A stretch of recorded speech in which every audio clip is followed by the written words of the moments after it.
आज तुम्हाला माझ्या आईंच्या हातचे चुलीवरचे मस्तपैकी फिश फ्राय आणि फिश करी बघायला भेटणार आहे। तर चला मग व्हिडिओला सुरुवात करूया। तर इथे गावी गेल्यावरती ना आम्ही नदीच्या कडे राहत असल्यामुळे ना आम्हाला ताजे ताजे फिश भेटतात आणि ते फिश खाण्यासाठी घरी खास पाहुणे आले होते। तर व्हिडिओच्या शेवटी सांगणार आहे मी कोण आलेले।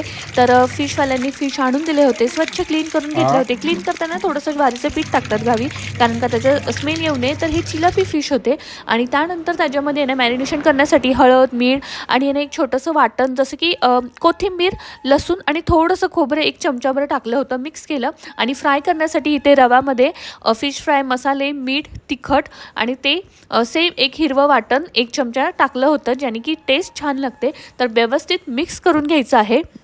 तर आजची रेसिपी ही पूर्णपणे आईंची जरी असली ना तरी त्यांना थोडंफार मदत करणार आहे आणि माझे दीर, कारण का आई नॉनव्हेज खात नाही आहे, त्यामुळे ना ते टच वगैरे करत नाही आहे। पण आहे ना गावी नॉनव्हेज मात्र भन्नाट बनवतात आणि त्यांच्या हातचं नॉनव्हेज खाण्यासाठी खरं तर पाहुणे येतात, एवढं छान। आणि बघा हा व्ह्यू किती छान आहे।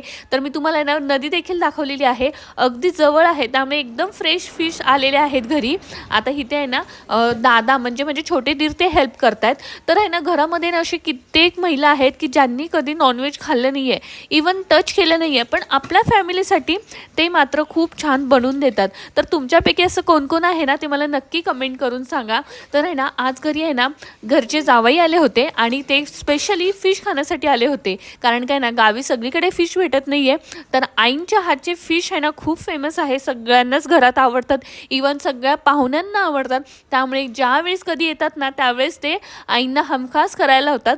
पण आता आहे ना थोडीफार मदत आहे ना हे दोघंही करतात, कारण का आईंना जास्त आता होत नाही, त्यामुळे त्यांना आता इथे फिश बनवायची आहेत, भाकरी करायची आहेत आणि वेजचा स्वयंपाक पण करायचा आहे। आणि नेमकं आम्ही आहे ना मुंबईला होतो, घरी कोणच नव्हतं, त्यामुळे आई आणि आहो आणि दादा करतात। तर इथे मस्तपैकी फिश फ्राय झालेले आहेत आणि फिश फ्राय झाल्यानंतर आहे ना मस्तपैकी तेलामध्ये त्यांनी छान असे मसाले टाकले। तेलामध्ये मसाले टाकल्यामुळे तरी छान येतात आणि थोडंसं वाटण टाकलं आणि जे मॅरिनेशन केले होते फिश टाकून त्याच्यामध्ये पाणी टाकलं। तर इथे मस्तपैकी छान असं फिश करी झालेली आहे आणि जेवण झालं की आधी गरमागरम पाहुण्यांना वाढलं। तर आजचा व्हिडिओ तुम्हाला कसा वाटला मला नक्की सांगा।